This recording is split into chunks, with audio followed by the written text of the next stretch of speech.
বাপের বাড়ি যাওয়ার কথা শুনলে প্রত্যেকটা মেয়ের কিন্তু মনে আনন্দ লাগে, আর সেদিন দেখবে মনে হয় যেন কাজও শেষ হতে চায় না, আর এই মনে মনে ভাবতে থাকি কখন কাজ শেষ হবে আর কখন যাব। তো এদিকে কিন্তু আমিও আজকে ঠিক তেমনটাই করেছি। সকালে উঠে কাজ বাজ শেষ করে সকাল সকাল রান্না বসিয়ে দিয়েছি, যাবো বাপের বাড়ি। তো আমার বর যাবে না, দুই মেয়েকে নিয়ে আমাকেই যেতে হবে।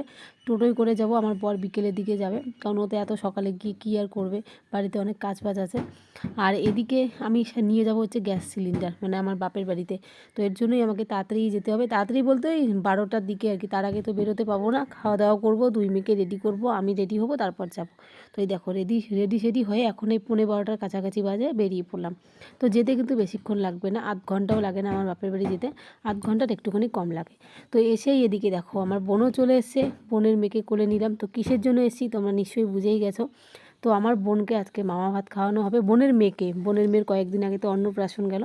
তো তাই আজকে ওর মামা ভাত খাওয়ানো, বোন এসছে, বোনের দুই যা এসছে, আর তার সাথে হচ্ছে আমার বোনের মিষ্টি পরি, আর এদিকে হচ্ছে আমরা এসেছি। তো এসেই আমি ওকে কোলে নিলাম, নেওয়ার পর এদিকে দেখো মা ভাজছে ফুলকো ফুলকো পিঠে। আমার মায়ের হাতের পিঠে মানেই কী বলবো, আর অসাধারণ। মা এত সুন্দর পিঠে ভাজে, মানে মা দিলেই পিঠে এত সুন্দর ফোলে বলার মতো না।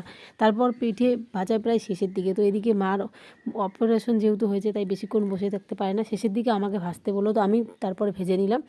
আর পিঠেগুলো এতটা নরম হয়েছে আর এতটা স্বাদ কী বলবো। তার সাথে এদিকে পায়েস বানানো হয়েছে, আর এদিকে আমার জেঠি আর কাকি রান্না করছে আমিষ আর নিরামিষ। যেহেতু আমাদের বাড়িতে আমার ঠাকুরদা ঠাকুমা নিরামিষ খায়, তাই একদিকে আমিষ চলে, একদিকে নিরামিষ। রান্না হচ্ছে ডাল, তার সাথে মাছ মাংস চাটনি, তারপর নিরামিষ সবজি, এদিকে হচ্ছে পনির শাক ভাজা, তারপর এদিকে 2 রকমের আবার ভাজা, 2 রকম না 3 রকমের ভাজা। তো এই দিয়ে আমাদের মিষ্টি পরীকে আজকে খাওয়ানো হবে। তো এই দেখো মামার কোলে বসে পড়েছে খেতে। তো এদিকে সব কিছু আমি রেডি করিয়ে দিলাম, তারপর আমরাও বসে পড়লাম। নিয়ে আসা হচ্ছে প্লাস্টিকের থালগুলো। তো সবাই বলছে ওরা খাবে কলা পাতায়, আর গ্রামে তো কলা পাতার অভাব নেই, তাই কলা পাতাই সবাই খাচ্ছে। আমারও খুব ইচ্ছে ছিল, কিন্তু এই যে মিষ্টি পুরির খাবারগুলো আমাকেই খেতে হচ্ছে, মার নাকি খেতে হয় না, আর ভাই খাবে না, ভাই নাকি পরে খাবে, তাই আমিই নিয়ে বসে পড়লাম।